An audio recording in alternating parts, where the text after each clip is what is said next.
To say that there's a lot going on in the industry is a relative understatement. The first one is, hey, by the way, our clients are not doing so well financially.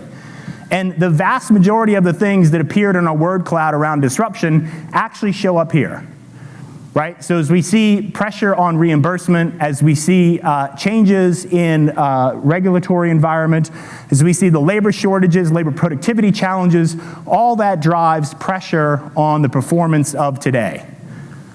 But our clients don't just have to deal with that problem. They also have this issue of consumers, and consumers having different expectations. Just solving for the consumer question alone is a significant transformation for our clients.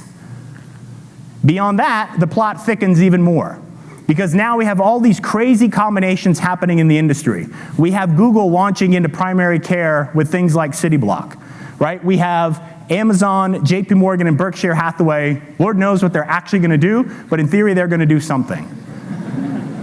I think the one that is most interesting to me is actually what's happening when you look at the payer combinations. So as we talk through disruption, oftentimes disruption is a phenomenon that occurs where new entrants come into an industry. New entrants who don't seem to have the right capabilities to win in the industry, but somehow they figure it out. Healthcare is very different. 3 of the 5 largest payers in the industry have made substantial acquisitions. In the case of United, they own 35,000 doctors. Again, 35,000 doctors. You have CVS and Aetna combining together. You have Humana buying the community assets out of Kindred. Those are massive and significant and meaningful moves, right? That is not a hope and a prayer that Jeff Bezos and Jamie Dimon can figure out what to do together. These are substantial, scaled players who are innovating their business models to go after disruption in the industry. And we shouldn't be surprised, given all the stuff and complexity that's happening on this page. Nobody knows exactly what they should do. Everybody to a person will say, yes, I actually need to do something. I feel less good about my ability to go and actually do that. Again, this is what our opportunity is. People know they need to do something, they have no idea what the something actually is, and they have less confidence in their ability to execute against that something. So let's talk a little bit about what disruption means. Show of hands, how many people saw the Modern Healthcare article with disrupted on the front? A decent number. So this term is thrown around. It means lots of different things. Given our founding with Clay Christensen, we take the definition of this word pretty seriously. For those who are interested, this is actually what it means. So disruption is not just about new technology. It's not about new entrants, old entrants, in the middle entrants. It is about explaining how industries transform over time. It is how industries become more affordable, more accessible, and they actually get better on quality. How many people in the room here use Netflix? It's a pretty awesome experience, right? It's so much better than traditional media. Right? So it isn't like we as consumers have to sacrifice. We have a payment model that doesn't get in the way of our experience. We have the opportunity to binge watch if that's what we want to do. It's a fully immersive experience. It's very different than having to be present in front of your TV at 8 p.m. on a Sunday night. And so disruption is not about inferior quality or things of that nature. It's about how things get more accessible. It's about how they get more affordable, and it's how they get better over time. One of the classic industries where you've seen this play out is in computing. And in this picture, what you see is a pattern that repeats itself time and time again. That pattern is an existing standard, then faces competition from a new standard. That new standard is cheaper. That new standard is more accessible. That new standard is nowhere near as good as the existing one. But lo and behold, that gets better. And over time, that one disrupts the previous, and that process changes over and over and over again.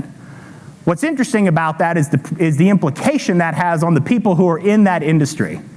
So all the manufacturers of mainframe computers struggled to make the jump to mini.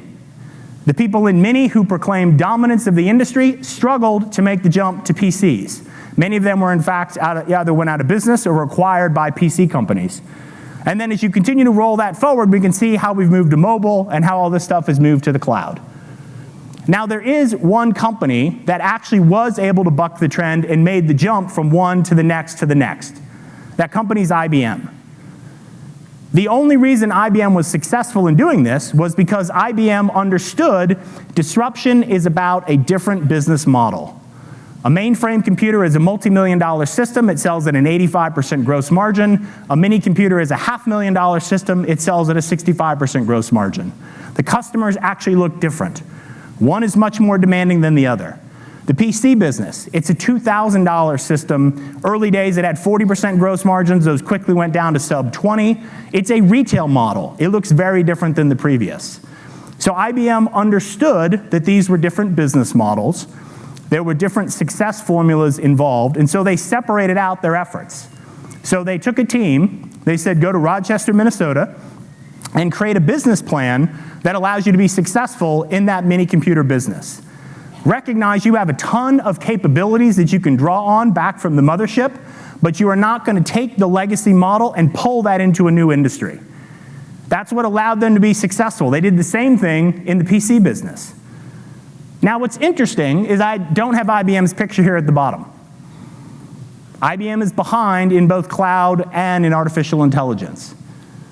And the reason why they're behind in both of those areas is forever the success formula at IBM, as technologies changed, as they moved from devices to software to services, they maintained a focus on the enterprise.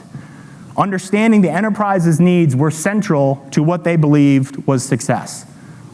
Who are the companies that are dominating in this space today? They're Apple, they're Amazon, they're Google.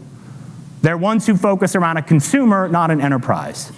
And so the challenge with disruption, right, is not that people don't see disruption happening. It's not that people don't understand the phenomenon. It's the pull of what you do today, right? There is a way in which you do business. There's a way in which you are successful in that environment, and that continues to pull you in and cause you to look internally. That's what makes it so hard for an organization to shift. That's what makes it so hard for an organization to innovate their business model. This is why a serial innovator like IBM gets it wrong over time. So the question then is, if disruption is about decentralization, driving affordability and quality, where are we with healthcare?